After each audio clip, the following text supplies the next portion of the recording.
என்ன வெயில். ஹாஸ்னி, ஹாஸ்னி, என்னவா? எப்ப பார்த்தாலும் மொபைல் போனா? எப்ப பார்த்தாலும் உங்க இஷ்டத்துல நான் இருக்கணுமா? எனக்குன்னு ஒரு பிரைவசி கூட இல்லையா? இந்த வீட்ல இருக்கவே எனக்கு சுத்தமா பிடிக்கல. பெரிய ஆயிட்டனோட இப்படிலாம் பேச ஆரம்பிச்சுட்டா வர. என் ஃப்ரெண்டு வீட்ல போய் பாருங்க, அவங்க எப்படி ஜாலியா புது ஃபோன் புது ஹெட்செட்டோட இருக்காங்க. நமக்கும் அந்த வசதியில இருந்தா உனக்கு செஞ்சு தராமையா ஹாஸ்னி? ஃப்ரெண்ட்ஸை தப்பு தப்பா பழகாத ஹாஸ்னி. ஐயோ, விட்டு ஆரம்பிச்சிருவாங்களே, என்ன பண்றது? சரி விடுமா, எப்படி போச்சு இன்னைக்கு ஃபங்க்ஷன்லாம்? ஃபங்க்ஷனா இன்னைக்கு நல்லா போச்சு. சொந்தக்காரங்க எல்லாரையும் பார்த்தேன்.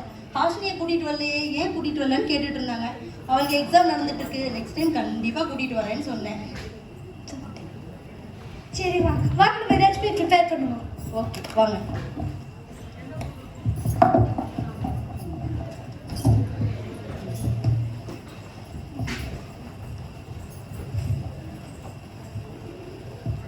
ஹாஸ்னி, எனக்கு இதுல கொஞ்சம் ஒரு டவுட் இருக்கு. இது எப்படி எடிட் பண்றது? மறுபடியும் டவுட்டா?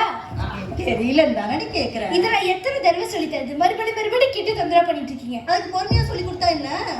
வருவீங்க. சின்ன பசங்கறாங்க, பாடத்துல சந்தேகம் வந்து கேட்டா 2 தடவை 3 தடவை பொறுமையா சொல்லுவீங்க. அடுத்த தடவை வந்து கேட்டா இது கூட புரியாத எத்தனை தடவை அடிச்சிருப்பீங்க. அதுக்காக என்ன இப்ப நீ பழி வாங்குற? நான் என்ன சொன்னாலும் நீங்க தப்பா புரிஞ்சுக்கிறீங்க. ஏமா சித்ரா, எப்ப பார்த்தாலும் உன் பொண்ணு கூட சண்டை. நீ கொஞ்சம் அமைதியா இருக்க மாட்டியா? உன் பொண்ணு கூட பாருமா, சின்ன சந்தேகம் கேட்டா கூட சொல்லி தர மாட்டேங்கிறா. எல்லாம் இவளுக்கு தெரியுங்கிற திமிரு. பாட்டி எத்தனை தடவை சொல்லி தந்தாலும் அம்மாவுக்கு புரிய மாட்டேங்குது. நீயும் கொஞ்சம் பொறுமையா சொல்லி கொடுமா. அம்மாக்கு தெரியலன்னு தானே கேட்கறான். பாட்டி இதுக்கு மேல என்னால முடியாது. மறுபடியும் கேட்டு தொந்தரவு பண்ணிட்டு இருக்காங்க. சித்ரா, நீ கொஞ்சம் யோசிச்சு பாரு.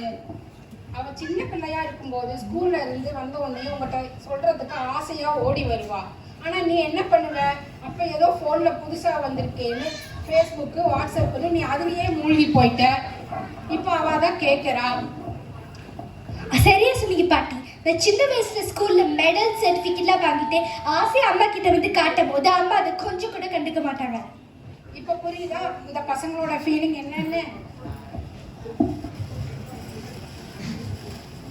ஹாஸ்னி, நீ சொன்னதெல்லாம் உண்மைதான். நீ சின்ன பிள்ளையா இருக்கப்போ உன்கிட்ட பேசி என்ன நடந்ததுன்னு நான் கேட்டிருந்திருக்கணும். என் புது உலகத்துல நான் மூழ்கி போயிட்டேன்.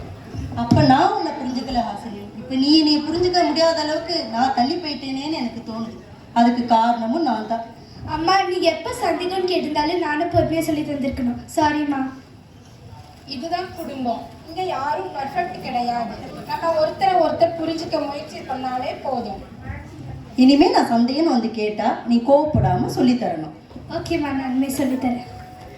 தலைமுறைகள் மாறினாலும் நம்ம பாசத்துக்கு மொழி ஒன்னே ஒண்ணுதான், அதுதான் புரிதல்.